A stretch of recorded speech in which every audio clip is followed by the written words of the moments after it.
राति 8 बजेको जनता समाचारमा तपाईलाई स्वागत छ। नमस्कार, म प्रतिमा चौधरी। नमस्कार, म अनिस्मा बस्नेत। सबैभन्दा पहिले प्रमुख समाचार। नेपालमा कोरोनाका कारण मृत्यु हुनेको संख्या 19 पुग्यो। पछिल्लो 24 घण्टामा 425 जनामा संक्रमण। राष्ट्रियतामाथि हुने कुनै पनि आक्रमण सह्य नहुने राष्ट्रिय सभा सदस्यहरूको भनाई। आफ्नो भूमि फिर्ता लिन सबै दल एक हुनुपर्नेमा जोड। पर्वतको दुर्लुङ स्थित ढकालबारीमा पहिरोमा पुरिएका 8 जनाको शव भेटियो। बेपत्ता 1 जनाको खोजी जारी। अमेरिकामा फेरि अर्का एक अश्वेत व्यक्तिको हत्या। घटना लगत्तै एटलान्टा प्रहरी प्रमुखद्वारा राजीनामा। र एन्फाभित्रको भ्रष्टाचार छानबिनका लागि असन्तुष्ट 4 जिल्ला सङ्घद्वारा अख्तियारमा उजुरी। एन्फाले बोलायो आपतकालीन बैठक।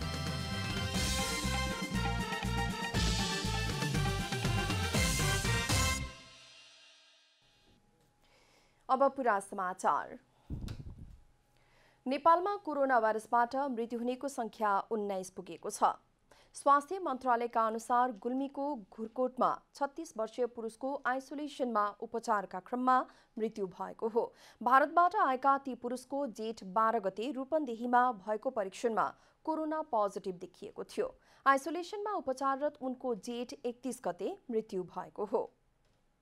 जिल्ला गुल्मी धुरकोट गाउँपालिका वार्ड नम्बर 4 जैसीथोकका वर्ष 36 का पुरुषको मृत्यु भएको छ। प्रदेश प्रयोगशाला रूपन्देहीमा कोरोना पुष्टि भएको।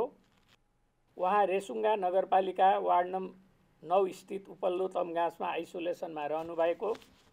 निजको उपचारको क्रममा मिति 2077 जेठ 31 गते राति आइसोलेसनमै मृत्यु भएको थियो।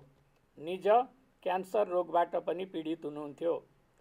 उहाँको ट्राभल हिस्ट्री भारतबाट आएको पाइएको छ र यसरी मृत्यु हुनेहरूको जम्मा संख्या 19 पुगेको छ।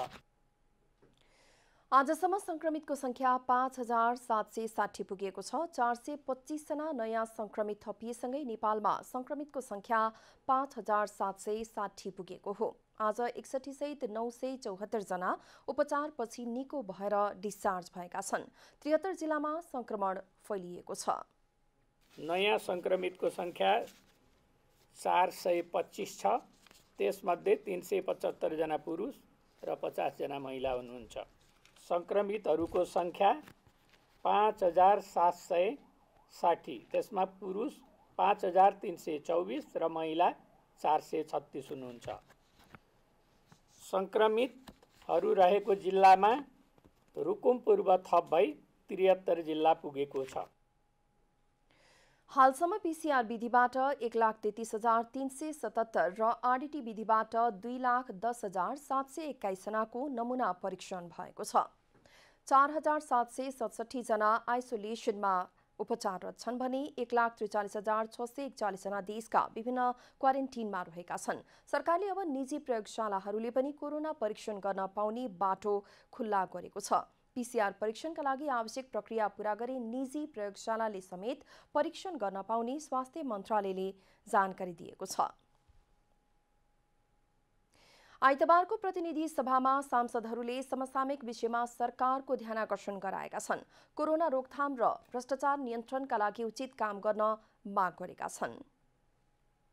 आइतबारको प्रतिनिधि सभाको विशेष समयमा सत्तारूढ दलका सांसद मातृका यादवले राजनीतिक संरक्षणमा अपराधीले उन्मुक्ति पाएको आरोप लगाउनु भएको छ। आपराधिक घटनाहरू हुने र राजनीतिक आडमा जोगिने परम्परालाई रोक्न सरकारको ध्यानाकर्षण गराउनुभयो। त्यो क्षेत्रमा विगतदेखि नै तपाईको पञ्चायत कालमा पनि बहुदल आएपछि पनि र गणतन्त्र आएपछि पनि त्यस्तो अपराधिक घटनाहरू हुने र राजनीतिक आडमा चाहिँ मान्छेहरू जोगिने, तागतवरहरूको आडमा चाहिँ जोगिने त्यस्तो चाहिँ परम्परा छ। त्यसैले चाहिँ यो गणतन्त्र आइसकेपछि अब यसलाई चाहिँ कसरी रोक्ने त्यतातिर ध्यान दिनु पर्यो। सरकारले केही पनि काम गर्न नसक्ने तर त्यसको दोष कांग्रेसलाई लगाउने गरेको कांग्रेस सांसदको दाबी छ।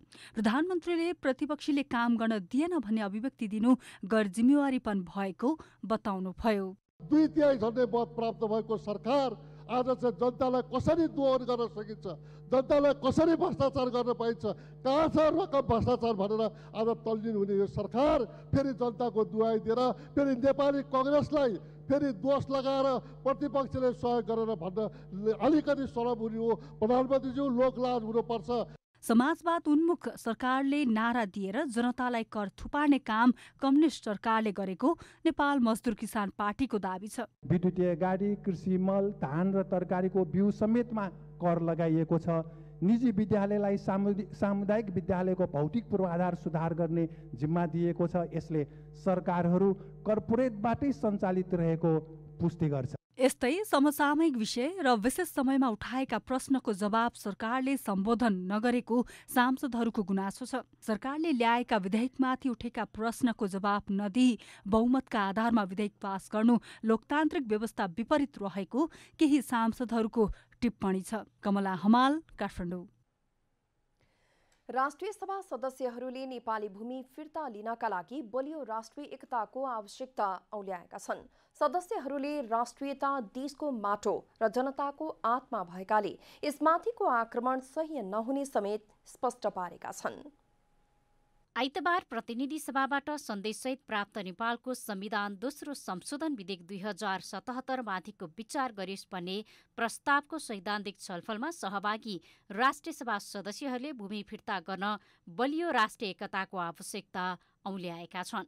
सदस्य रामनारायण बिडारीले भूमि फिर्ताका लागि पूरा गर्नुपर्ने नेपाल र नेपालीको कर्तव्य भएको बताउनुभयो। अब भारतीय सेनालाई नेपाली भूमिबाट हटाउने, भूमि फिर्ता गराउने र त्यहाँ निर्माण गरिएका सडक नेपालको स्वीकृति बिना चल्न नदिने जिम्मेवारी थपिएको बिडारीको भनाइ छ। भारतीय सेना त्यहाँबाट हटाउने, हाम्रो भूमि फिर्ता गराउने, बनेको बाटोलाई नेपालको सहमति र स्वीकृति बेगर चल्न नदिने यो नेपाल र नेपालीको अब कर्तव्य छ।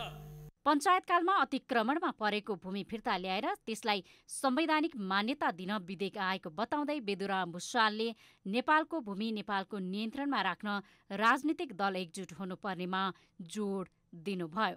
यो सभामा पनि निश्चय नै हामीले त्यो एकता प्रदर्शन गर्नेछौँ र हामीले एकताबद्ध भएर यो विधेयकलाई यहाँबाट पनि पारित गर्नेछौँ र यो विधेयक पारित गर्नु हाम्रो भूमि फर्काउने एउटा प्रारम्भ बिन्दु हुनेछ। ठगेन्द्र पुरीले राष्ट्रियता देशको माटो र जनताको आत्मा भएकाले यसमाथिको आक्रमण सह्य नहुने स्पष्ट पार्नुभयो। यो विधेयकको सम्बन्ध हाम्रो राष्ट्रियतासँग गाँसिएको छ र राष्ट्रियता देशको माटो र जनताको आत्मा हो र हाम्रो माटोमाथि कुनै पनि प्रकारको अतिक्रमण हामी जनतालाई स्वीकार्य हुँदैन।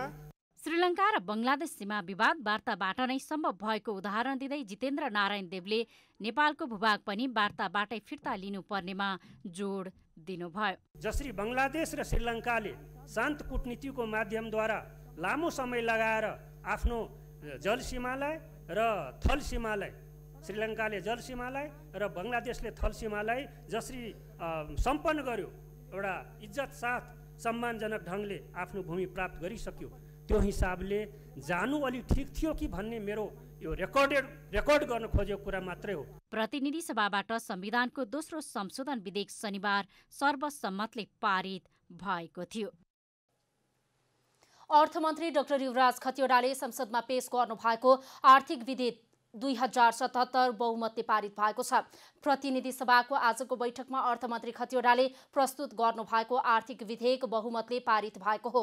यसअघि आर्थिक विधेयकमाथि उठेका प्रश्नहरूको जवाफ दिँदै अर्थमन्त्री खतिवड़ाले कोरोना संक्रमणको जोखिमलाई न्यूनीकरण गर्दै व्यवसाय सुचारू गरिने बताउनुभयो। संसदमा सबै दलहरू मिलेर जाने अभ्यास सुरु भएको उल्लेख गर्दै उहाँले यसका लागि पनि सबै दलहरू मिलेर अगाडि बढ्नुपर्नेमा जोड दिनुभयो। उहाँले लकडाउनका कारण वैशाख र जेठ महिनामा केही अप्ठ्यारो भए पनि अब व्यावसायिक वातावरण खुल्ला भएकाले आन्तरिक व्यापार र भन्सार आयातमा पुरानै अवस्थामा फर्किने बताउनुभयो। दफा 2 राष्ट्र ऋण उठाउने विधेयक 2077 को अङ्ग बनोस् भनी निर्णयार्थ प्रस्तुत गर्दछु। यो प्रस्तावको पक्षमा हुने मान्य सदस्यहरूले हुन्छ भन्नुहोला र यसको विपक्षमा हुने मान्य सदस्यहरूले हुन्न भन्नुहोला। सांसदहरूले आर्थिक विधेयकले उद्योगी र व्यापारीले अरबौं छुट पाउने र गरिब मजदुर किसानहरू महँगीमा पर्ने भन्दै संशोधन गर्नुपर्ने माग गरेका थिए। सांसदहरूले सरकारले ल्याएको आर्थिक विधेयक 2077ले नागरिकमाथि असमान व्यवहार गरेको आरोप लगाएका छन्। असमान कर नीतिलाई संशोधन गर्नुपर्ने सांसदहरूको माग छ।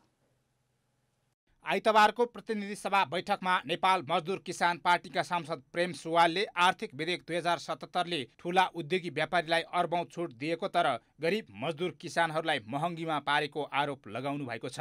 निर्माण र विकासको काम ठेक्कामा दिएर कमिसन खान खोजिएको भन्दै उहाँले विधेयक संशोधनको विषय दोहोर्याउनुभयो। विधेयकले असमान कर नीतिलाई प्रोत्साहन गरेको उहाँको आरोप छ।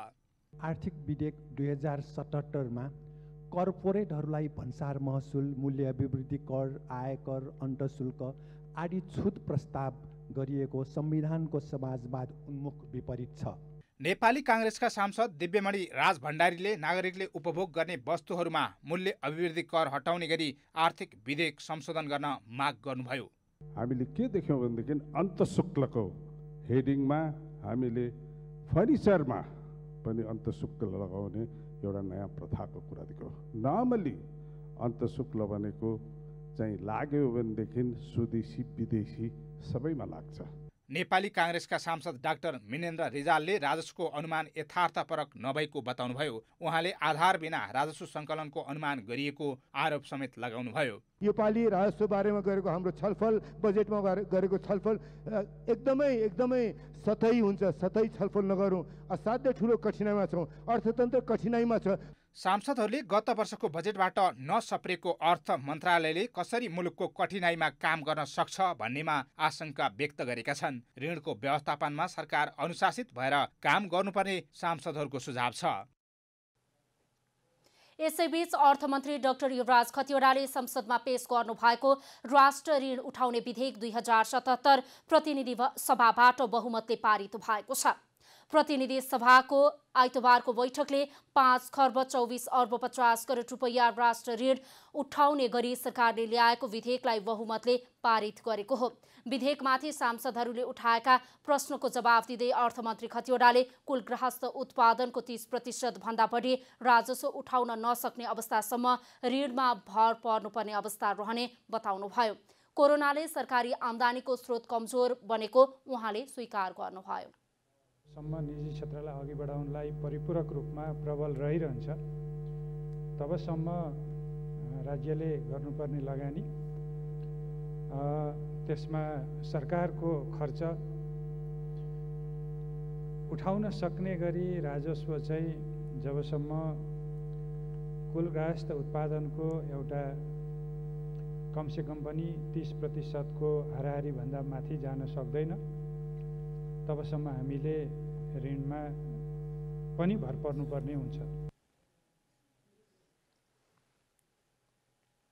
अर्थमन्त्री डाक्टर खतिवड़ाले आन्तरिक ऋण उठाउनको रकम फजुल खर्च वा अनावश्यक खर्चमा विनियोजन भए प्रश्न उठाउन आग्रह गर्नुभयो। पर्वतको कुस्मा नगरपालिका वडा नम्बर 3 दुर्लुङको ढकालबारीमा पहिरोमा पुरिएका 8 जनाको शव भेटिएको छ भने 1 जना बेपत्ता रहेका छन्। घरबन्दामाथिबाट आएको पहिरोले 2 घर पुरिँदा 2 परिवारका 9 जना पुरिएका थिए। पहिरोमा पुरिएका मध्ये 58 वर्षीय तुलबहादुर थापा, उनकी श्रीमती मिनकुमारी थापा र नातिनी विविशा थापा, दीपा थापा तथा अर्को परिवारका कमला बिक र प्रमेशा बिकको शव भेटिएको छ। थप 1 जनाको खोजी कार्य भइरहेको पर्वतका प्रमुख जिल्ला अधिकारी शम्भु प्रसाद रेग्मीले जानकारी दिनुभएको छ। उद्धारकर्मीले शनिबार राति र आइतबार बिहान गरी 8 जनाको शव फेला पारेको हो। शनिबार साँझ भएको वर्षापछि पहिरो गएको थियो। नेपाल विद्यार्थी संघले विद्यालय नखोलुन्जेलसम्म कुनै शुल्क नलिन र अनलाइन कक्षा सञ्चालनका लागि निशुल्क इन्टरनेटको व्यवस्था गर्न सरकारसँग माग गरेको छ। शिक्षा मन्त्री गिरिराज मणि पोखरेललाई ज्ञापन पत्र बुझाउँदै नेवी संघले विद्यालय र क्याम्पसहरूले शैक्षिक संस्था नखोलुन्जेलको अवधिमा शुल्क लिने कार्य बन्द गर्न माग गरेको हो। सिकाइका लागि अनलाइन रेडियो, टिभी, पत्र पत्रिका तथा टेलिफोन जस्ता माध्यमबाट आगामी शैक्षिक सत्रको पठन पाठन शुरू गर्न र इन्टरनेट लगायतका सबै प्रविधिको निशुल्क व्यवस्था गर्न नेवी संघले माग गरेको हो। नेवी संघले पुस्तक आयातमा लगाइएको कर खारेज गर्नुपर्ने, सामुदायिक विद्यालयका विद्यार्थीका लागि सम्बन्धित क्षेत्रमा पुस्तकको होम डेलिभरी गर्नुपर्ने माग पनि अघि सारेको छ। त्यस्तै सरकारी विद्यालयहरूमा क्वारेन्टिन निर्माण भएको अवस्थामा निजी विद्यालय खुल्ने कुनै निर्णय नगर्न पनि सरकारलाई आग्रह गरेको छ। प्राय सबै मुद्दाहरू अत्यन्तै जायज छन्। यसमध्ये आधावधि हामीहरूले कार्यान्वयनको प्रक्रियामा लगि पनि सकेका छौँ र बाँकी रहेका कुरा हामी गम्भीरतापूर्वक छलफल गरेर नेवी संघले उठाएका मुद्दाहरू हामी पूरा गर्छौँ। जायज मुद्दा छन्, हामी पूरा गर्छौँ भन्नुभएको छ।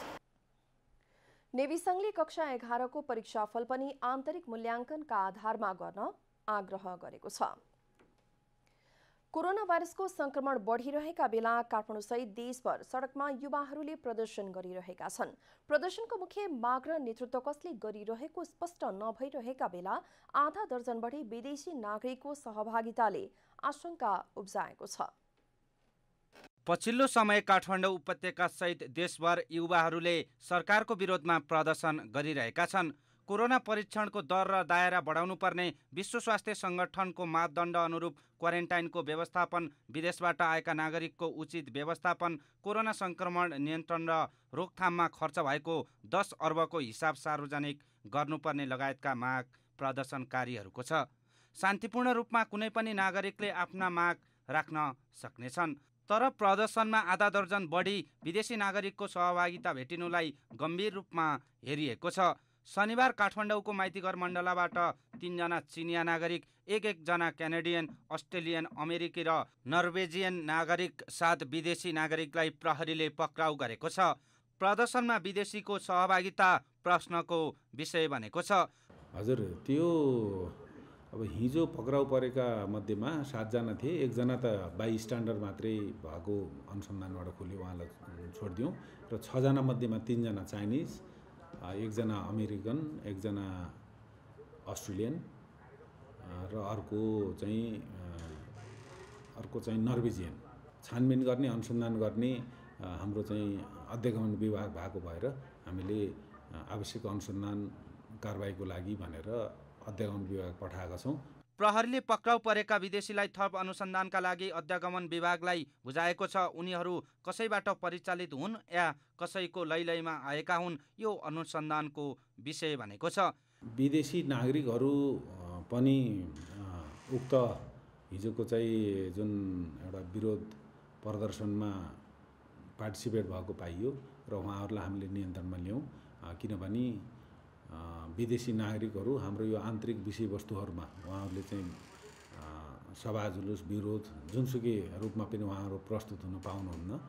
त्यसकारणले हामीले उहाँहरूको के कारणले हुनुभयो भन्ने कुरा हामीले ठ्याक्कै अहिले भन्न सकिने अवस्था भएन। कुनै पनि विदेशी नागरिक नेपालको आन्तरिक मामिलामा प्रदर्शनमा आउनुलाई राम्रो मानिँदैन।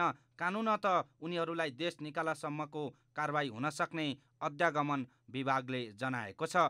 क्यामेरामा कुमार मानन्दरका साथ रूपक कुलाल, काठमाडौँ। 4 पुस्तादेखि सीमा क्षेत्रमा बसोबास गर्दै आएका सप्तरीको छिन्नमस्ता गाउँपालिका वडा नम्बर 3 मनसुकी टोलका 75 परिवार मुसर समुदायलाई उठीबास हुने चिन्ताले पिरोलेको छ। भारतीय सुरक्षाकर्मीले बस्ती खाली गर्न दबाब दिन थालेपछि झण्डै 300 मुसर समुदाय घरबार विहीन हुन लागेका हुन्। सप्तरीको छिन्नमस्ता गाउँपालिका वडा नम्बर 3 का विनोद सदा सीमासँगै जोडिएको मनसुकी टोलमै जन्मिए, हुर्किए र अहिले वृद्ध अवस्थामा पुगे। उमेरले 60 वर्ष पार गरिसकेका सदालाई काल नआएसम्म मनसुकी टोलमै बसेर नेपाली भूमि र समुदायको रक्षा गर्ने इच्छा छ। तर यति बेला भने विनोदलाई भारतीय सुरक्षाकर्मीको दबावले चिन्ता थपिएको छ। हमरा सबके त मान लिया सरकारी जमीन रहे तो बस लिए, ये तो हमरा सबके अतेक नहीं रहे। बाद में जब पुलिस भारतीय पुलिस जब ये बॉर्डर पर जहिया से हमरा सबके एतेक समस्या, एक तो इतना जे लोग तक हैरान करे। विनोद सहित मनसुकी टोलमा 75 परिवार मुसहर समुदाय 4 पुस्तादेखि बसोबास गर्दै आएका छन्। केही समयदेखि बस्ती खाली गर्न भारतीय सुरक्षाकर्मीले पटक पटक दबाव दिँदै आएकोमा यति बेला जेसीबी लगाएर बस्ती भत्काइदिने धम्की दिन थालेपछि उनीहरू चिन्तित बनेका छन्। तुरंत खाली करू, जल्दी अखन आ नहीं आब त डोजर लेके उल्टा कोने रख जाब से कहै छै। की कहते ओकरा हिम्मत पर रहते त लोग खूनो क्या थे, लोग उ पुलिस तेहन छी उ अखन चोट पर एले न जे हम देखा देम का। 300 मुसहर समुदायको बसोबास रहेको बस्ती नै भत्काइदिने धम्कीका कारण उनीहरूलाई उठिवास हुने चिन्ताले पिरोलेको छ। भूमिहीन मुसहर समुदायलाई अन्यत्र ओत लाग्ने ठाउँ समेत नरहेको तथा बन्दाबन्दीले तनावग्रस्त दैनिकी चलिरहेका बेला भारतीय सुरक्षाकर्मीको धम्कीले त्रासपूर्ण रूपमा बस्दै आएको उनीहरूको दुखेसो छ। चारम आबै छै हमरा सबके एसएसपी जवान कखनो आबै छै, घर उजाड़ै छै, कोनो चीजके व्यवस्था नहि छै। व्यवस्था अगर सरकार कए देतै तऽ कोनो ठाम चलि जैतियै, ओहिठिना बसोबास हेतै। आ एहिठिना सब कखनो भागि जेबै तऽ बसैएके जगह नहि छै तऽ कतऽ बसबै हमसब गरीब आदमी। मुसहर समुदायले आफूहरूलाई उठिवास हुनबाट जोगाइदिन सम्बन्धित सबै पक्षसँग आग्रह समेत गरेका छन्। यति बेला सबैलाई कोरोना भाइरसले पिरोलेको छ, तर यो सप्तरीको छिन्नमस्ता गाउँपालिका वडा नम्बर 3 का जुन 4 पुस्तादेखि बसोबास गर्दै आएका मुसहर समुदाय, यस 10 गजा क्षेत्रका जुन मुसहर समुदाय छन्, उहाँहरूलाई चाहिँ भारतीय प्रहरीको दबावमा बस्ती नै खाली गर्न लगाइएको पटक पटक आएको धम्कीका कारण उहाँहरूलाई चाहिँ समस्या भएको छ। यसतर्फ सम्बन्धित निकायले ध्यान पुर्याउनु आवश्यक छ। जनता टेलिभिजनका लागि पित्यानन्द राम, सप्तरी। बाँके राष्ट्रिय निकुञ्जका मध्यवर्ती क्षेत्रमा बसोबास गर्दै आएका स्थानीयहरू निकुञ्ज विरुद्धको आन्दोलनमा उत्रिएका छन्। नेपाल सरकारले आह्वान गरेको जनता आवास कार्यक्रममा मध्यवर्ती क्षेत्रमा रहेका विपन्न दलित परिवारलाई छनौट गरिएको थियो। यसै आर्थिक वर्षमा घर बनाइसक्नुपर्ने भए पनि निकुञ्जले ढुङ्गा ल्याउन रोक लगाएपछि स्थानीयलाई समस्या भएको हो। बाँकेको कोहलपुर नगरपालिका वडा नम्बर 12 मा 10 र वडा नम्बर 13 मा 29 घरहरू जनता आवास कार्यक्रम मार्फत निर्माण भइरहेका छन् भने वडा नम्बर 12 मा दोस्रो चरणमा 35 घर बनाउने भनी छनौट गरिएको छ। तर अहिले बाँके राष्ट्रिय निकुञ्जले घर बनाउन प्रयोग हुने ढुङ्गा बालुवामा रोक लगाएपछि स्थानीय समस्यामा परेका छन्। ढुङ्गाको सिफारिस ल्यायौँ निकुञ्ज कार्यालयबाट। अब अहिले दफा र उपदफाको कुरा छ, यहाँ व्यक्तिगतका कुराहरू छन्, यो दफा र उपदफाका कुरा होइन। यहाँ सेक्टरको प्रमुखको हाबी छ। सेक्टरको प्रमुखले तपाईँ भन्नुहुन्छ यहाँ आफ्नो हैसियत देखाउनका लागि रोकेको हो। यो दफाका कुरा हो भने यहाँ मध्यवर्ती उपभोक्ता बिना लाल पूर्जाका मान्छेहरूलाई उपभोक्ता समिति गठन किन गरियो र यहाँका समूहहरूका यहाँका सदस्यहरू किन बनाइयो? पहिलो चरणमा जनता आवास कार्यक्रम पाएका व्यक्तिहरूको घर करिब सम्पन्न हुने लागेको छ भने पछिल्लो चरणमा आएको योजनामा घर बनाउँदै गरेका स्थानीयहरूले अन्तिम चरणमा निकुञ्जले ढुङ्गा रोक्दा समस्या भएको बताएका छन्। जनता आवासबाट आएको घरलाई हामीले बिथोलेर हामी चाहिँ किनभने पैसा सिसा नभएको कुनै चाहिँ गरिबी स्थिति भएको कारणले गर्दा सरकारले नेपाल सरकारले चाहिँ हामीलाई उपलब्ध गराएर हामीलाई केही चाहिँ बस्नुन्, उनले ढ्यारी मजदुरी गरेर पनि बाहिर गएर खान सक्नुन् भन्नको निमित्त हजुरको चाहिँ यो जनता आवासले चाहिँ हामीले घर दिलाएको। मध्यवर्ती उपभोक्ता समिति, स्थानीय जनप्रतिनिधि र निकुञ्जका केही प्रतिनिधिहरू बीच निकुञ्जबाट ढुङ्गा ल्याउने सहमति भएको थियो। अहिले निकुञ्जले लाल पूर्जा नभएकाहरूलाई ढुङ्गा ल्याउन रोक लगाएको छ। कानुनको दफा उपदफाको बहानामा या व्यक्तिको विवेकपूर्ण यो व्यक्तिको एउटा मनोपरितन्त्रको कारणले मनोमानी ढङ्गले चाहिँ आज खोलामा प्रवेश गर्न रोकेको छ। आफैले अनुमति जारी गरेर आफैले चाहिँ खोला प्रवेश गर्न रोकेको अवस्थामा आज जनताहरू आन्दोलित छन्। जनता आवास कार्यक्रममा छनौट गरिएका परिवारको कानुनी मापदण्ड पुरा नभएको निकुञ्जले जनाएको छ। कार्यक्रम राख्दाखेरि पक्कै पनि यो चाहिँ सबै प्रमाण पुगेको होला भन्ने हामीले ठान्यौँ, तर अब पछि बुझ्दाखेरि चाहिँ त्यो प्रक्रियामा चाहिँ त्रुटि रहेछ होइन। यो चाहिँ अब तपाईँको पूर्जा नभएको क्षेत्रमा घर बन्ने कार्यक्रम रहेछ। त्यसले गर्दाखेरि चाहिँ अब कुनै पनि कुरा हामीले अब काम गर्ने जाने क्रममा जहाँनिर गल्ती अथवा त्रुटि पाइयो त्यो त्रुटि अथवा कमजोरी पाउने बित्तिकै हामीले त्यसलाई रोक्नु नै पर्छ। कानुनी रूपमा जनप्रतिनिधिहरूले स्थानीयलाई सुसूचित गराई योजना लागू गर्दा यस्ता समस्या नआउने जानकार बताउँछन्। बाँकेबाट रविन्द्र सिंह ठकुरीको रिपोर्ट। व्यवसायीहरूले असार 1 गतेदेखि काठमाडौँमा रहेका सपिङ महलहरू खोल्ने भएका छन्। सरकारले सपिङ महलहरू अहिले नै नखुलाउने निर्णय गरेको छ, तर व्यवसायीहरूले भने लामो समय बन्द हुँदा समस्या बढ्दै गएको भन्दै खुला गर्ने निर्णय गरेका छन्। आरभी कम्प्लेक्स, पिपुल प्लाजा, विशाल बजार, सिभिल मल, ओल्ड ट्रेड सेन्टर लगायतका मलहरू सञ्चालन गर्ने तयारी व्यवसायीहरूले गरेका हुन्। लकडाउन लम्बिँदै जाँदा घर भाडा, बैंकको ब्याज दर तथा राज्यलाई कर समेत तिर्न नसक्ने अवस्था आएकाले व्यवसाय खोल्नुको विकल्प नभएको भन्दै व्यवसायीहरूले मलहरू सञ्चालन गर्न लागेका हुन्। व्यवसायीहरूले काममा फर्कनु पर्ने कुनै रहर नभई बस्नको लागि बाध्यता भएको बताएका छन्। उनीहरूले सरकारले अन्य पसलहरू सञ्चालन गर्न दिने तर सपिङ मलहरू सञ्चालन गर्न नदिने गरी गरेको निर्णयको विरोध गर्दै कोरोनाबाट बस्न न्यूनतम स्वास्थ्य सुरक्षा सतर्कता अपनाई मलहरू खोल्ने निर्णय गरेका हुन्। व्यवसायीहरूले व्यवसाय सञ्चालन गर्दा अनिवार्य रूपमा मास्क लगाउने, सेनिटाइजरको प्रयोग गर्ने, ज्वरो नाप्ने व्यवस्था मिलाउने बताएका छन्। सोमबारदेखि जनता टेलिभिजनबाट प्याप्सन दूरशिक्षा कार्यक्रम सञ्चालन हुने भएको छ।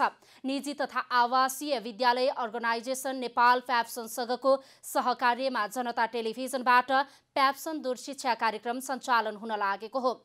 देशका दूरदराज र ग्रामीण क्षेत्रका विद्यार्थीलाई लक्षित गरी दूरशिक्षा कार्यक्रम सञ्चालन हुन लागेको हो।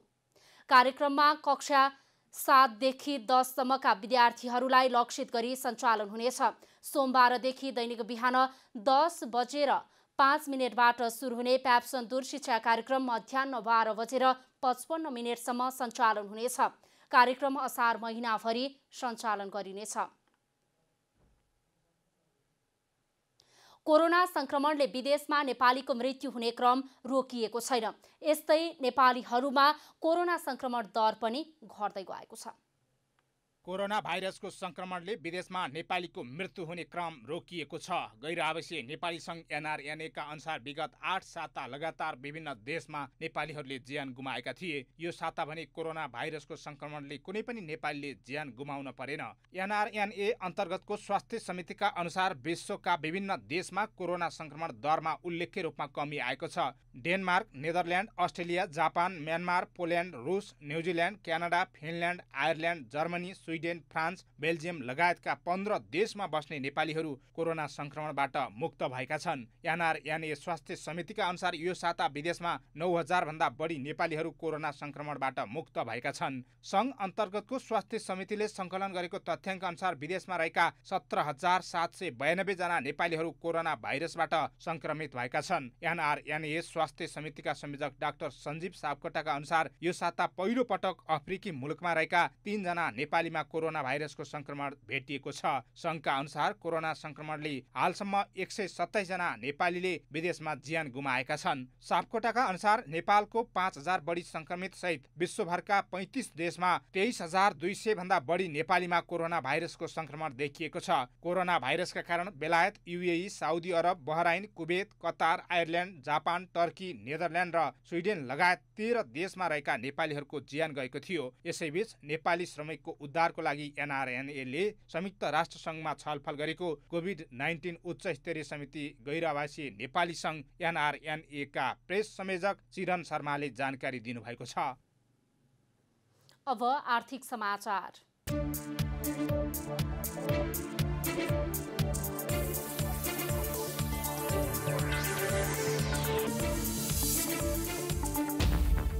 कोरोना भाइरसको संक्रमणबाट बच्न जारी बन्दाबन्दीका समयमा उपत्यकाका विभिन्न स्थानमा अत्यावश्यक सामग्रीमा मूल्य वृद्धि भएको छ। बजार अनुगमन र नियमन नहुँदा एउटै सामानको भाउ पसल पिच्छे फरक पर्ने गरेको उपभोक्ताको गुनासो छ। स्थानीय सरकार सञ्चालन ऐन 2074 मा प्रत्येक स्थानीय तहमा बजार अनुगमन गरी मूल्य वृद्धि, कृत्रिम अभाव, कालोबजारी रोक्नका लागि काम गर्न सक्ने अधिकार दिए पनि महामारीको समयमा समेत त्यसको बेवास्ता भएको छ। ऐनको परिच्छेद 3 मा गाउँपालिका तथा नगरपालिकाको काम, कर्तव्य र अधिकार अन्तर्गत स्थानीय वस्तुहरूको उत्पादन, आपूर्ति तथा निकासी, प्रक्षेपण, मूल्य निर्धारण र अनुगमन गर्ने जिम्मेवारी स्थानीय सरकारलाई दिएको छ। कानुनले तोकिदिएको कर्तव्य स्थानीय सरकारले पूरा नगर्दा आय आर्जन खुम्चिएर कोरोनाको महामारीबाट बच्न घरमै बस्नु परेका बेला बजारमा मनपरी तन्त्र हाबी भएको उपभोक्ताको भनाइ छ। बिगमार्ट नामको डिपार्टमेन्टल स्टोरले समेत मूल्य सूचीमा झुक्क्याएर ठगी गरेको उपभोक्ताको गुनासो छ।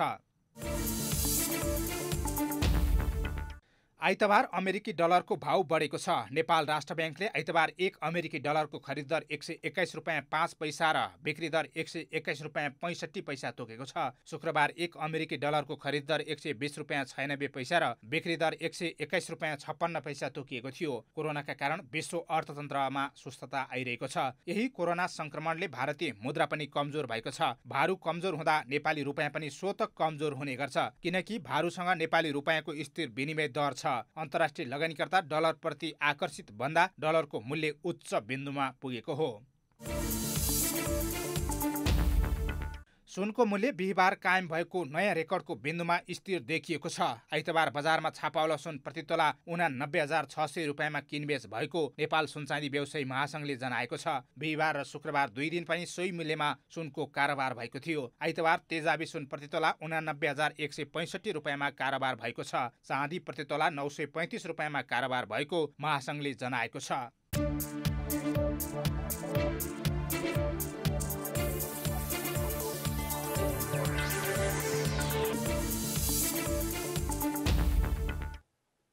अब खेलकुद समाचार।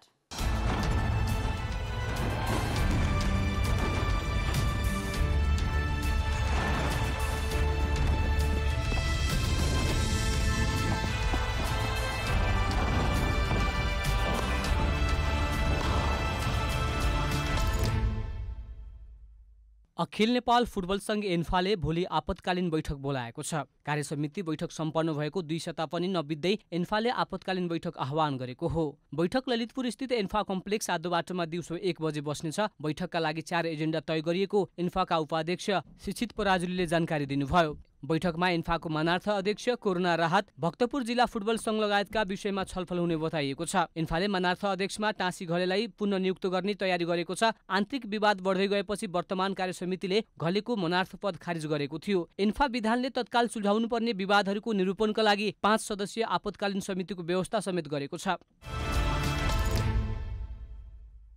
अखिल नेपाल फुटबल संघ एन्फामा अनियमितता भएको र त्यसको आवश्यक छानबिनका लागि असन्तुष्ट जिल्ला संघहरूले अख्तियार तथा सार्वजनिक लेखा समितिमा उजुरी दर्ता गराएका छन्। एन्फामा भएको भ्रष्टाचार र अनियमितताबारे युवा तथा खेलकुद मन्त्रालयले गठन गरेको छानबिन कमिटिले पूर्वाग्रह र त्रुटिपूर्ण प्रतिवेदन तयार गरी दोषीलाई जोगाउने कार्य गरेको भन्दै 4 जिल्ला फुटबल संघले अख्तियार दुरुपयोग अनुसन्धान आयोग र सार्वजनिक लेखा समितिमा उजुरी दर्ता गरेका हुन्। काठमाडौँ, ललितपुर, भक्तपुर र धादिङ जिल्ला फुटबल संघले आज प्रेस विज्ञप्ति निकाल्दै छानबिन कमिटिको प्रतिवेदनमाथि थप छानबिन गर्न माग गर्दै अख्तियार र लेखा समितिमा उजुरी दर्ता गरिएको जनाइएको छ। एन्फामा भएको आर्थिक अनियमितता विरुद्ध 4 जिल्ला संघले 2075 पुस 22 गते अख्तियारमा उजुरी गरेका थिए। त्यसपछि अख्तियारको निर्देशनमा मन्त्रालयले सहसचिव अणप्रसाद न्यौपानेको संयोजकत्वमा छानबिन कमिटी गठन गरेको थियो। 4 जिल्ला संघले प्रतिवेदनको आधारमा निर्णय कार्यान्वयन गराउन अख्तियारले 2076 साउन 28 गते दिएको निर्देशन एन्फाले पालना नगरेको समेत जनाएको छ। यस्तै 4 जिल्ला संघले राष्ट्रिय खेलकुद परिषद राखिएकोले समेत एन्फाको अवैधानिक कार्यमा प्रोत्साहन गरिरहेको आरोप लगाएको छ।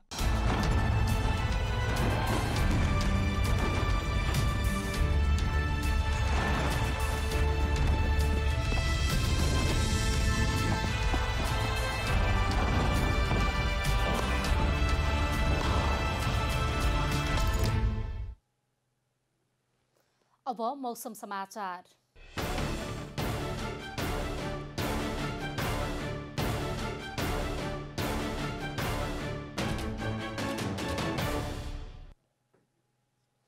आज प्रदेश 1 र सुदूरपश्चिम प्रदेशका तराईका भूभाग तथा देशभर पहाडी भूभागमा मौसम आंशिकदेखि सामान्यतया बदली रह्यो। आज राति सुदूरपश्चिम प्रदेशमा मौसम सामान्यतया बदली रही बाँकी प्रदेशहरूमा पूर्ण बदली रहनेछ।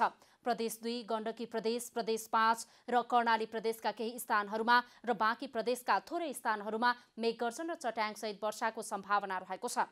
प्रदेश 1 र प्रदेश 2 का 1 वा 2 स्थानमा भारी वर्षाको सम्भावना रहेको जल तथा मौसम पूर्वानुमान महाशाखाले जनाएको छ। अब देशभरका विभिन्न स्थानको मौसम सम्बन्धी थप विवरण।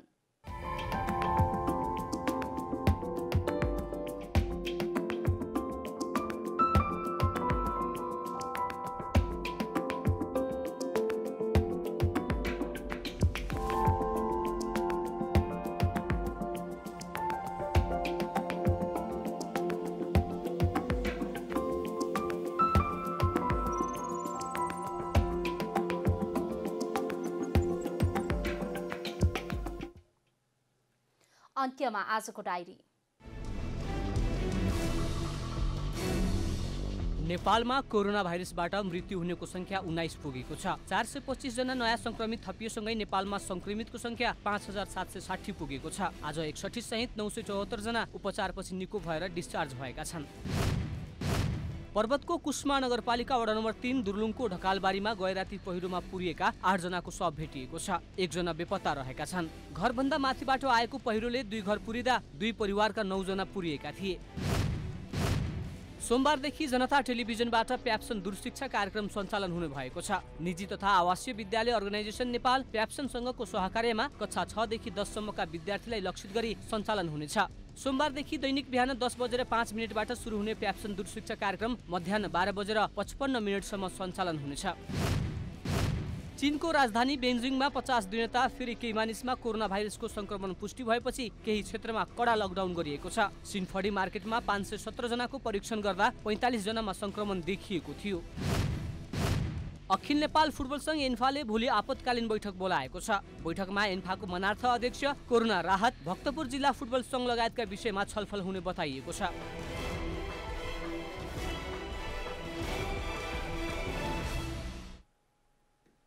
जनता समाचार अहिलेलाई यति नै। जनताद्वारा जनताका लागि प्रसारित जनता टेलिभिजनका कार्यक्रमहरू युट्युब, ट्विटर, फेसबुक र हाम्रो वेबसाइट जनतासमाचार.com मा पनि पढ्न र हेर्न सक्नुहुनेछ।